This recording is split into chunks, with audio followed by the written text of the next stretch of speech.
এসে গেছে জি বাংলা মহলের সমস্ত অভিনেত্রীদের সম্পূর্ণ দেবীরূপ।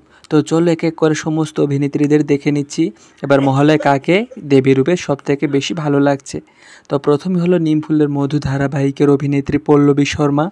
এই হলো অভিনেত্রীর রিয়েল লুক এবং এই হলো অভিনেত্রীর এবারের কাত্যায়নী দেবী কাত্যায়নী রূপ। তারপর দেবী কালরাত্রি রূপে রয়েছে অভিনেত্রী রাত্রিকা। এই হলো অভিনেত্রীর দেবী রূপ এবং এই হলো অভিনেত্রীর রিয়েল রূপ। তারপর এই হলো দেবী ব্রহ্মচারিণী রূপে অভিনেত্রী অঙ্কিতা মল্লিক। তারপর দেবী লক্ষ্মী রূপে এই হলো অভিনেত্রী সৌমু সরকার। এই হলো দেবী রূপ, এই হলো তার দেবী রূপ। তারপর দেবী সরস্বতী রূপে সরস্বতী রূপে রয়েছে এই হলো অভিনেত্রী ঋতু পাইন।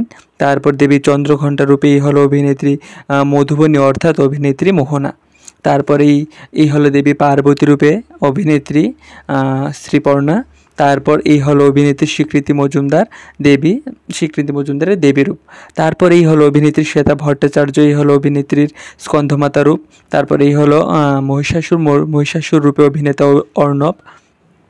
তারপরে এই হলো অভিনেত্রী ডোনা ভৌমিকের সিদ্ধিদাত্রী রূপ। এই হলো মহাদেব রূপ, এই রূপে আছে অভিনেতা অভিষেক। এবং এই হলো দেবী জি বাংলার মহালয়ার দেবী মহিষাসুর মর্দিনী রূপ, ওই রূপে রয়েছে অভিনেত্রী শুভশ্রী গাঙ্গুলি। তারপরে এই হলো এবার জি বাংলা মহলের কার্তিক রূপ। তো তোমরা মহলা দেখার জন্য কতটা এক্সাইটেড তা অবশ্যই কমেন্ট করে জানাবে এবং এখান থেকে তোমাদের প্রিয় অভিনেত্রীকে এবং কাকে দেখতে সব থেকে বেশি ভালো লাগছে তোমাদের তা অবশ্যই কমেন্ট করে জানাবে এবং ভিডিওটিকে অবশ্যই একটি লাইক করে দেবে।